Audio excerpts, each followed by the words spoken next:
Study IQ IAS, आपका selection हमारा mission. House Sardar Patel United India. Bharat में रहने वाले सभी लोग और उनकी संस्थाएं इस देश की एक गौरवशाली विरासत हैं। हम सभी एक खून और एक भावना से बंधे हैं। कोई भी हमें हिस्सों में बांट नहीं सकता है। इस नाते मेरा सुझाव है कि हम अजनबियों की तरह रहने की बजाय दोस्तों की तरह बैठकर एक साथ कानून बनाएं। भारत के हित और एकजुटता के लिए मैं अपने सारे रजवाड़े मित्रों को कॉन्स्टिट्यूएंट असेंबली के लिए इनवाइट करता हूं। हम भारत के एक बेहद जरूरी मकाम पर खड़े हैं। एक साथ और एकजुट होकर हम देश को एक नई ऊंचाइयों की तरफ ले जा सकते हैं, जबकि अलग अलग होना हमें कई और नई मुसीबतों के खिलाफ ही ले जाएगा।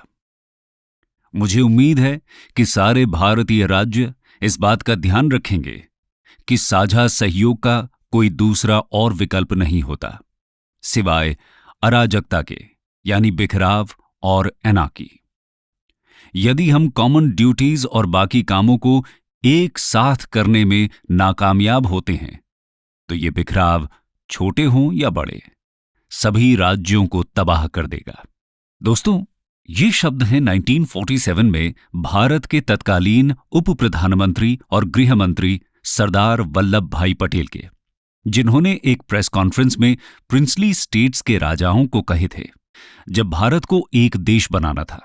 उनकी इस स्पीच के कई हिस्से लिखने वाले वीपी मेनन साहब, जो सरदार वल्लभ भाई पटेल के सेक्रेटरी थे, उन्होंने इस स्पीच की इंस्पिरेशन अब्राहम लिंकन के इनॉग्यूरल एड्रेस से ली थी, जब वो राष्ट्रपति का चुनाव जीत चुके थे और उनको भी ये आशंका थी कि कहीं अमेरिका स्लेवरी यानी गुलामी के मुद्दे पर कई राज्यों में न बढ़ जाए। दोस्तों, भारत की आजादी के समय छोटे, मंझोले और बड़े तौर पर कुल 565 रियासतें थीं, जिनको यूनाइट किए बिना आज के भारत की आप इमेजिनेशन भी नहीं कर सकते।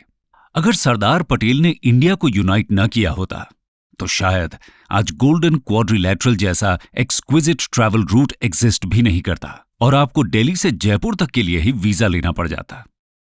तो आइए ये जानने की कोशिश करते हैं कि कैसे भारत के आयरन मैन ने भारत को एक यूनाइटेड इंडिया बनाया, कौन से तरीके और कौन सी कूटनीतियां अपनाई, और कश्मीर, हैदराबाद के अलावा वो और कौन से स्टेट्स थे जिन्होंने इंडियन डोमिनियन को ज्वाइन करने से इनकार किया था।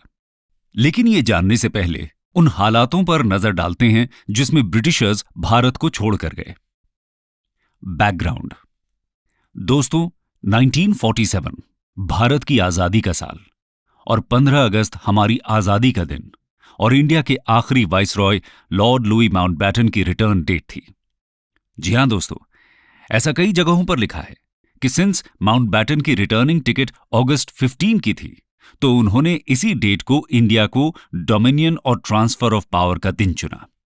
लेकिन एक्चुअली में ब्रिटिश ने हिंदुस्तान ही नहीं बल्कि हिंदुस्तान की उन 565 रियासतों पर भी राज किया था जो आजादी के ठीक 15 अगस्त को आजाद होने वाली थी। ब्रिटिश हुकूमत ने इन सारी 565 रियासतों के जो भी एनेक्सेशंस किए थे वो एक पैरामाउंसी के तहत थे और ब्रिटिश हुकूमत की ये शर्त थी कि उनके जाते ही वो सारी प्रिंसली स्टेट्स वापस उसी स्टेज में होंगी जो उनके एनेक्सेशन के पहले थीं, फिर वो बैटल ऑफ प्लासी के बाद की गई हों या फिर 1857 की रिवोल्ट के बाद। दोस्तों, पैरामाउंसी के खत्म हो जाने से रिपरकशंस और डरावने रिजल्ट से उस वक्त के सारे लीडर्स फियरफुल थे। वीपी मेनन ने एक बार सरदार पटेल से यह भी कहा कि ब्रिटिशर्स का 200 साल तक इंडिया का शोषण करने के बाद बगैर किसी कॉम्पेंसेशन प्लान और इंडिया को बिखरा हुआ छोड़कर जाना अब तक की सबसे बड़ी डिससर्विस है। लेकिन सरदार पटेल ने इसे एक मौके के तौर पर भी देखा कि भारत एक नई शुरुआत करेगा जिसमें कोई भी पहले से लिखी गई ट्रीटीज शामिल नहीं होगी, किसी भी पुरानी संधि का कोई नामो निशान नहीं होगा। पर ऐसा कैसे मुमकिन था? ऐसा पॉसिबल था इंस्ट्रूमेंट ऑफ एक्सेशन से, जिसके बारे में अब हम जानेंगे। Instrument of accession. दोस्तों, सरदार पटेल और उनके सेक्रेटरी वीपी मेनन इस बात से अच्छी तरह से वाकिफ थे कि यह बहुत ही अनसर्टेन टाइम है और इसमें क्विक डिसीजंस लेने की बेहद जरूरत है। कांग्रेस और बाकी मेंबर्स भी इस बात को बखूबी जानते थे। प्राइम मिनिस्टर जवाहरलाल नेहरू और पूरी कैबिनेट ने इस सिचुएशन से निपटने के लिए सरदार के ऊपर पूरा भरोसा किया। 25 जून 1947 को एक इंटरिम कैबिनेट की मीटिंग हुई, जिसमें स्टेट्स डिपार्टमेंट नाम का विभाग बनाया गया, जिसके हेड सरदार पटेल हुए और वीपी मेनन उसके सेक्रेटरी। यह डिपार्टमेंट सिर्फ इसी सिचुएशन को एड्रेस करने के लिए ही बनाया गया था। इस वीडियो के सबसे शुरू का स्टेटमेंट जुलाई 5, 1947 को दिया गया था। उसके बाद पटेल ने कई महाराजाओं को बुलाकर मीटिंग की। 10 जुलाई को सरदार पटेल पटियाला और ग्वालियर के महाराजाओं से मिले और उनको इंडिया को साथ बिल्ड करने के लिए कहा। उस मीटिंग में बड़ौदा के महाराज बीएन मित्तर, बीकानेर के महाराज केएम पानिकर और पटियाला के महाराजा हरि शर्मा भी मौजूद थे।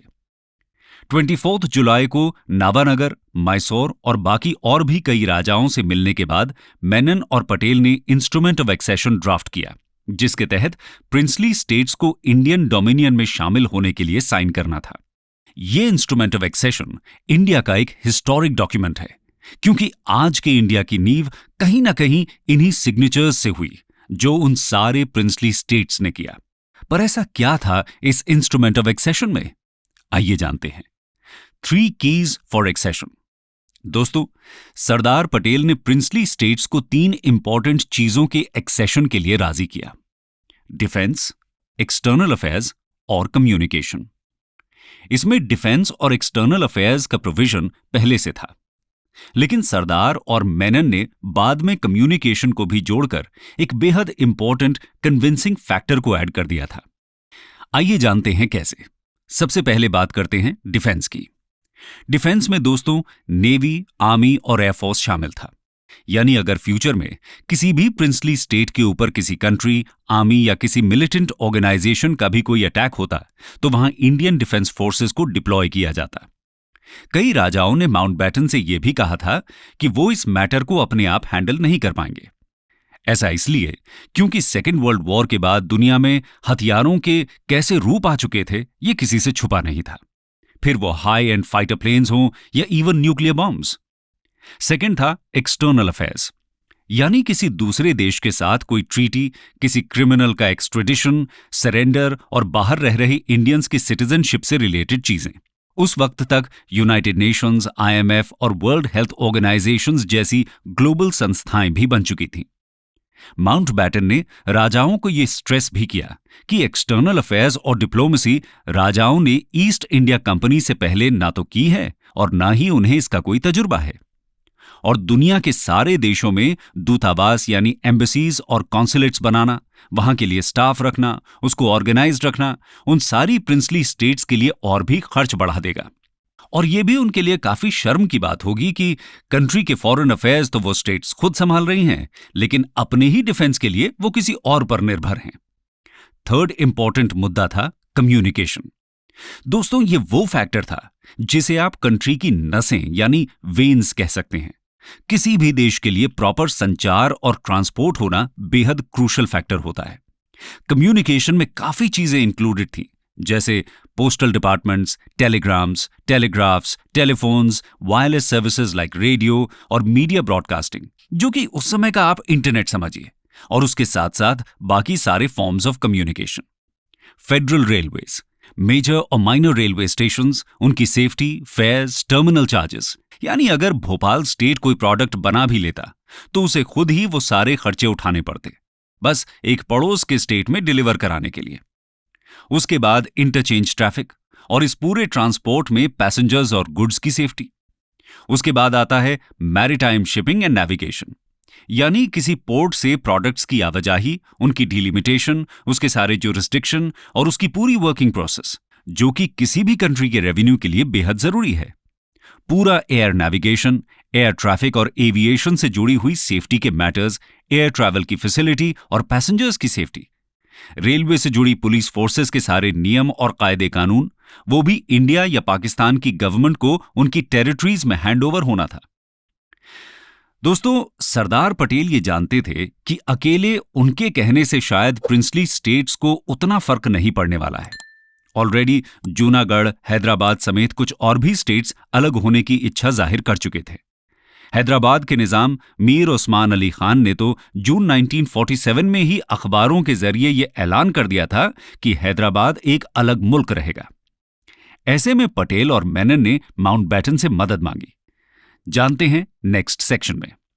माउंटबेटन जुलाई 25 एड्रेस।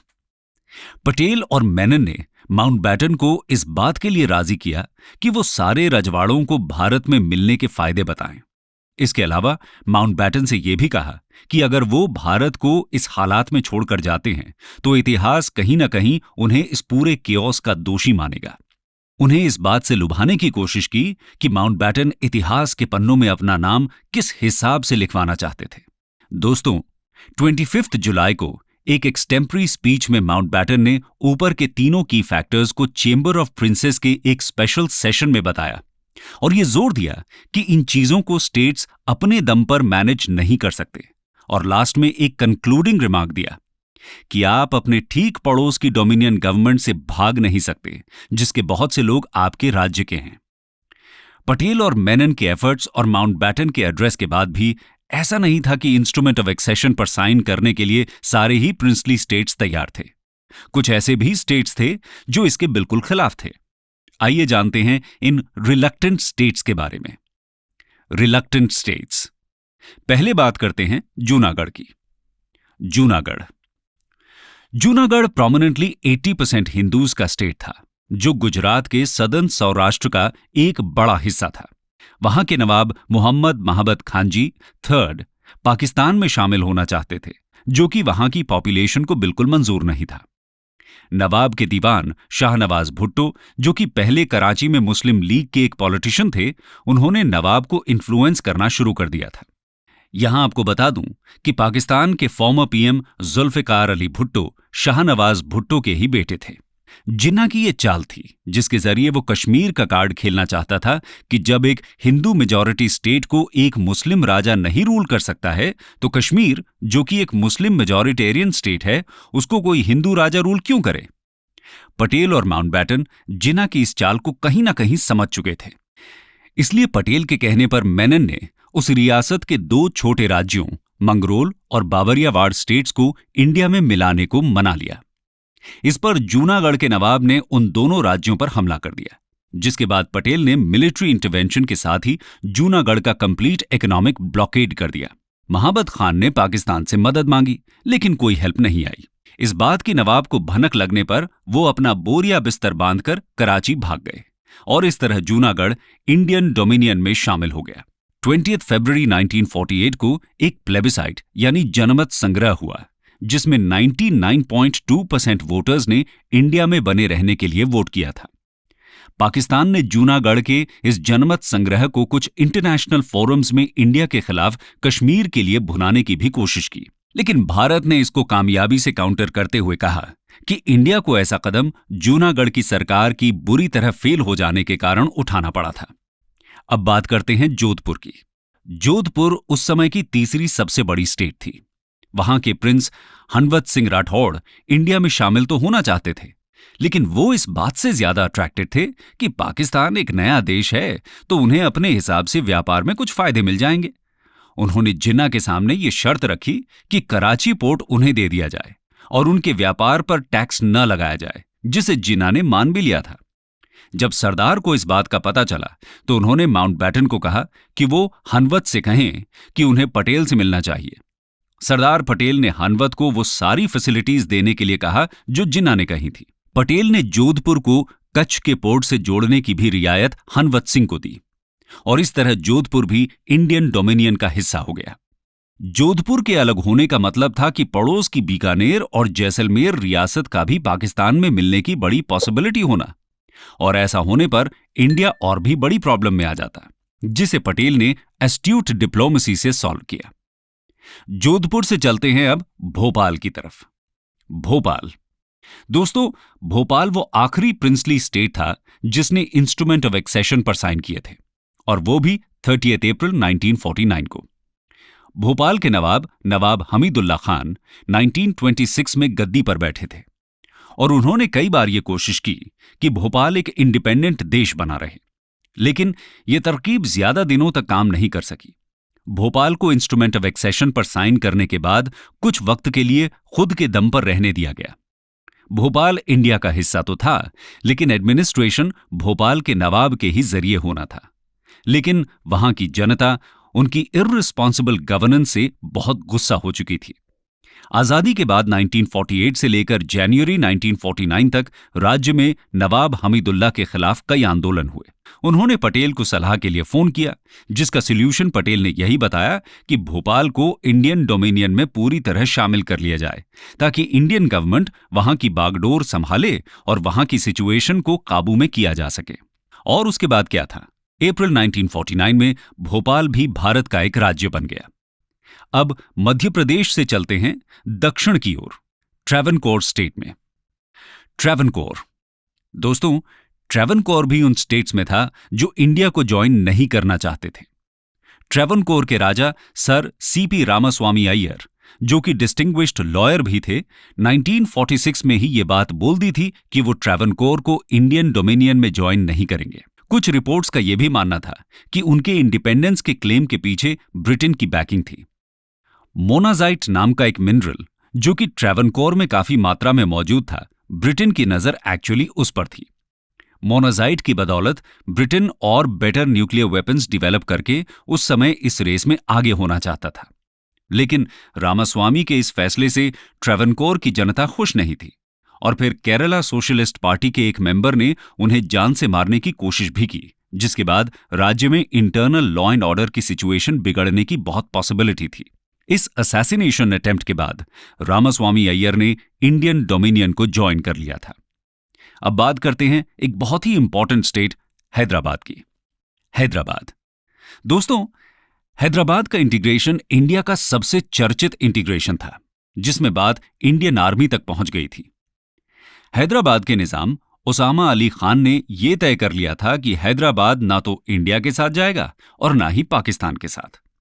निजाम का कहना था कि अगर इंडिया और पाकिस्तान के बीच में कोई युद्ध छिड़ता है तो हैदराबाद की न्यूट्रल पोजीशन होगी और वो किसी का साथ नहीं देगा, जो कि निजाम उस्मान अली का एक झूठ भी था। रजाकार, ये हैदराबाद की एक इंटरनल आर्मी थी, जिसे 1926 में महमूद नवाज खान ने बनाया था, जिसका एक प्राइम मोटिव था हैदराबाद को एक अलग इस्लामिक राजशाही यानी मोनर्की के तौर पर निजाम की डायनेस्टी के अंडर बरकरार रखना। इनके अत्याचार और ऑपरेशन के भी कई इंसिडेंट्स जानने को मिलते हैं। इंडिपेंडेंस के टाइम इसके हेड कासिम रिजवी की हेडशिप में रजाकार हैदराबाद से गुजरने वाली सारी ट्रेन को रोकते थे और पैसेंजर्स को लूट लेते थे। हैदराबाद से सटे हुए इंडियन एरियाज में रहने वाले लोगों को बहुत परेशान किया करते थे। एक टाइम पर निजाम को यह ख्याल भी आया था कि तीनों इंपॉर्टेंट कीज की बागडोर इंडिया को देकर हैदराबाद को एक स्पेशल स्टेट बनाए रखा जा सकता है, लेकिन रजाकार का हेड यानी कासिम रिजवी इसके बिल्कुल खिलाफ था। रजाकारों की एट्रोसिटीज से इंडिया के बाकी लोग भी निजाम और कासिम के खिलाफ काफी गुस्से में आ चुके थे। इंडिया के former lieutenant general S K. Sinha अपनी autobiography Straight from the Heart में लिखते हैं कि सरदार पटेल ने उस समय के जनरल करियप्पा से सिर्फ एक सवाल किया था, अगर हैदराबाद के मैटर में पाकिस्तान की तरफ से कोई रिएक्शन होता है तो क्या उसे वो बिना किसी एक्स्ट्रा हेल्प के रिजॉल्व कर पाएंगे? जनरल करियप्पा ने जवाब में सिर्फ एक शब्द कहा, हां। हैदराबाद इंडिया की एक डिप्लोमैटिक जीत भी थी, क्योंकि निजाम उस्मान अली ने तत्कालीन ब्रिटिश पीएम क्लेमेंट एटली से हैदराबाद को कॉमनवेल्थ में शामिल करने को रिक्वेस्ट किया, जिसे एटली ने ठुकरा दिया। इसके पहले भी निजाम ने हैदराबाद के मेजर एल एड्रूस को यूरोप वेपन और बड़े हथियार खरीदने को भेजा था, लेकिन वो उन्हें किसी भी यूरोपियन कंट्री ने देने से मना कर दिया, क्योंकि हैदराबाद को अब तक किसी भी देश ने मान्यता नहीं दी थी। हैदराबाद ने एक स्टैंड स्टिल एग्रीमेंट साइन किया इंडिया के साथ, जो कि ज्यादा दिनों तक नहीं टिका। हैदराबाद एक हिंदू मेजॉरिटेरियन स्टेट था और वहां 1947 के बाद पब्लिक के बीच में उस्मान अली के खिलाफ रिजेंटमेंट बढ़ता ही जा रहा था, और इससे पहले कि सिचुएशन हाथ से बाहर हो जाती, सरदार पटेल ने इंडियन आर्म्ड फोर्सेस को भेजकर हैदराबाद को इंटीग्रेट किया। पटेल का यह भी अंदेशा था कि इंडिया के बीचों बीच एक ऐसे दूसरे देश का होना इंडिया की सिर्फ एक्सटर्नल ही नहीं बल्कि इंटरनल सिक्योरिटी के लिए एक बहुत बड़ा खतरा है। उस पूरे ऑपरेशन का नाम था ऑपरेशन पोलो, क्योंकि हैदराबाद में उस समय 17 पोलो के प्ले फील्ड्स थे, जो कि इंडिया के किसी एक स्टेट में सबसे ज्यादा थे। अब चलते हैं उत्तर भारत की ओर, कश्मीर के केस को जानेंगे। कश्मीर, दोस्तों, कश्मीर का किस्सा अपने आप में अब हिंदुस्तान के इतिहास का एक अभिन्न हिस्सा हो चुका है। ब्रीफ में समझें तो उस समय के राजा हरि सिंह ने कश्मीर को एक अलग कंट्री बनाए रखना चाहा, पर यह सिचुएशन अक्टूबर 1947 में बदल जाती है, जब पाकिस्तान के कबाइलों ने कश्मीर को पाकिस्तान में एनेक्स करने के मकसद से अटैक किया, जिसके बाद राजा हरि सिंह ने सरदार पटेल से आर्मी की मदद मांगी। पटेल ने इसी शर्त पर आर्मी की मदद देनी चाहिए कि कश्मीर को इंडिया में शामिल करना पड़ेगा। कश्मीर को स्पेशल स्टेट्स की कैटेगरी में रखने के बाद इंडियन आर्मी ने पाकिस्तानी कबाइलियों को वहां से खदेड़ा, पर पाकिस्तान ने आज भी हमारे जम्मू एंड कश्मीर के एक पोर्शन को इलीगली ऑक्यूपाई कर रखा है। कंक्लूजन, दोस्तों, सारे बड़े स्टेट्स के इंडियन डोमिनियन में शामिल होने के साथ ही जून 1947 से लेकर हमारे कॉन्स्टिट्यूशन बनने तक के बीच में सरदार पटेल लगभग हर रियासत के राजाओं से मिले थे। एक उदाहरण के तौर पर बताया जाए तो उड़ीसा क्षेत्र में कुल मिलाकर छोटे बड़े 40 स्टेट्स थे, जिनको मिलाना भी एक बेहद मुश्किल काम था। उड़ीसा जैसे कई और छोटे स्टेट्स के पास 3 ऑप्शंस थे। पहला, या तो वो पुराने तरीके से अपने राज्य में लौट जाएं, पर 1947 में उनके लिए एक लोकल गवर्नेंस चलाना भी बेहद मुश्किल था। दूसरा, उन सारे राज्यों को एक साथ जोड़ दिया जाए और यूनाइटेड प्रोविंस यानी आज के उत्तर प्रदेश की तरह एक में मर्ज कर दिया जाए, लेकिन वो भी काफी मुश्किल था क्योंकि कई इलाकों में दूसरी जुबानें बोली जाती थीं। और तीसरा विकल्प था, जिसको पटेल ने पॉसिबल भी किया, कि इन सारे राज्यों को पड़ोस के राज्यों में शामिल कर दिया जाए। दोस्तों, वीपी मेनन अपनी किताब the story of the integration of the Indian states में लिखते हैं कि पटेल मेनन समेत अपने सारे सलाहकारों की बात पर भरोसा करते थे और हर हालात की गहराई को समझते थे। यही कारण है कि प्रिंसली स्टेट को इंटीग्रेट करने जैसे एक कॉम्प्लेक्स और ऑलमोस्ट नामुमकिन काम मुमकिन हो पाया। जरा सोचकर देखिए कि अगर आपको आज इंडिया के सबसे लंबे हाईवे NH-44 पर जाना होता तो न जाने कितनी ही जगहों पर वीजा लेने की जरूरत पड़ती। यूनिटी इज स्ट्रेंथ, ये कहावत तो हम सबने लाखों बार सुनी है, लेकिन इंडिया को इस ताकत का एहसास डिप्लोमैटिकली कराने में सरदार पटेल के इस कंट्रीब्यूशन का ये देश हमेशा कृतज्ञ रहेगा। तो ये हम सभी के लिए बेहद जरूरी है कि धर्म, मजहब, जाति या ऐसी किसी भी चीज के होने से पहले हम भारतीय और सिर्फ भारतीय रहें। स्टडी IQ IAS, आपका सिलेक्शन हमारा मिशन।